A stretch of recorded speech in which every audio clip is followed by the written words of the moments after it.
नमस्कार।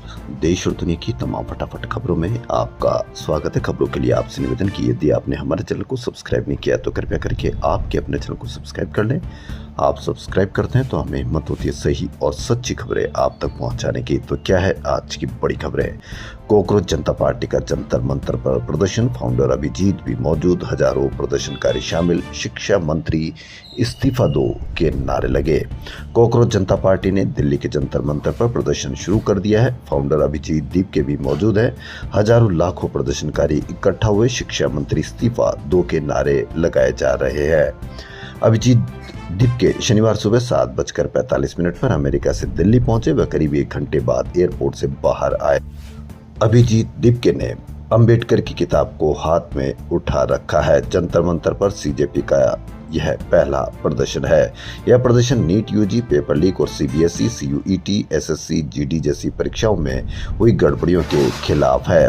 पार्टी केंद्रीय शिक्षा मंत्री धर्मेंद्र प्रधान के इस्तीफे की मांग कर रही है। अब देखना यह है कि इस्तीफा देंगे या यह प्रदर्शन वैसे ही हो जाएगा जैसे और प्रदर्शन होते हैं। लोकसभा में नेता प्रतिपक्ष राहुल गांधी इन दिनों ग्रेट निकोबार के दौरे पर हैं। वह स्कूबा डाइविंग कर नीले समुद्र की गहराइयों में पहुंचे और रंग बिरंगे कोरल रीफ और समुद्री जीवों को निहारा। इस दौरान उन्होंने निकोबार मेगा प्रोजेक्ट पर भी सवाल उठाए। सीबीएसई ने 12वीं बोर्ड परीक्षा के आंसर शीट के वेरिफिकेशन और री एवोल्यूशन के लिए आवेदन की अंतिम तिथि 6 जून से बढ़ाकर 7 जून कर दी है। बोर्ड के अनुसार यह फैसला छात्रों को ज्यादा समय देने और पोर्टल पर सामने आई तकनीकी समस्याओं को देखते हुए लिया गया है।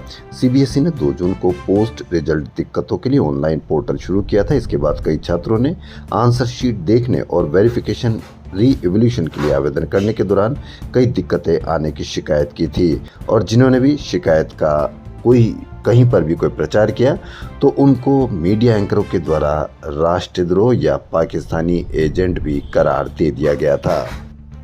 फीफा वर्ल्ड कप 11 जून से शुरू हो रहा है। 28 साल बाद वर्ल्ड कप में वापसी कर रही नॉर्वे की टीम ने अमेरिका रवाना होने से पहले शुक्रवार को वाइकिंग थीम पर फोटो शूट करवाया। कप्तान मार्टिन ओडेगार्ड और अर्लिंग हॉलैंड जैसे खिलाड़ी वाली टीम ने शूट के जरिए संदेश दिया कि वह सिर्फ खेल नहीं बल्कि वर्ल्ड कप लूटने यानी ट्रॉफी पर कब्जा जमाने आ रहे हैं।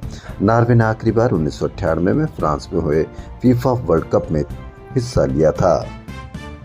पश्चिम एशिया संकट और अल नीनो प्रभावित कमजोर मानसून की आशंका के चलते इस साल देश की अर्थव्यवस्था की बढ़ोतरी दर प्रभावित हो सकती है और महंगाई भी बढ़ सकती है। इसकी झलक शुक्रवार को भारतीय रिजर्व बैंक की ओर से दी गई जानकारी से मिली, जब चालू वित्तीय वर्ष के लिए देश की जीडीपी के अनुमान घटा दिए गए।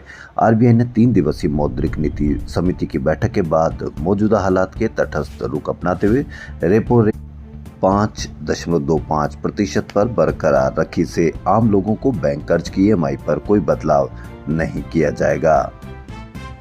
ईरान अब लेबनान में हिजबुल्लाह के खिलाफ इजरायली कार्रवाई के खिलाफ खुलकर सामने आ गया। ईरान ने कहा कि लेबनान से इजरायली सेना की वापसी किसी भी व्यापक शांति समझौते की महत्वपूर्ण शर्त होगी। इस बयान से अमेरिका और ईरान के बीच चल रही युद्ध विराम वार्ताओं को लेकर अनिश्चितता बढ़ गई है। ईरान के विदेश मंत्री अब्बास अरागची ने कहा कि क्षेत्रीय युद्ध का अंत तभी माना जाएगा जब लेबनान में भी संघर्ष समाप्त होगा और इसकी इजराइल वहां के कब्जे वाले इलाकों से अपनी सेना हटाएगा।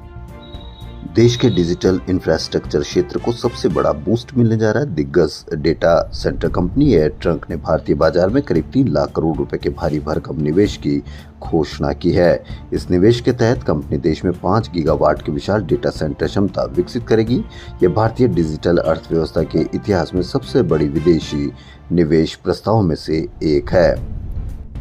मणिपुर के कांगपोकपी में शुक्रवार तड़के हथियारबंद हमलावरों ने एक गांव में अंधाधुंध गोलीबारी की। इससे 3 लोगों की मौत हो गई और कई घायल हो गए।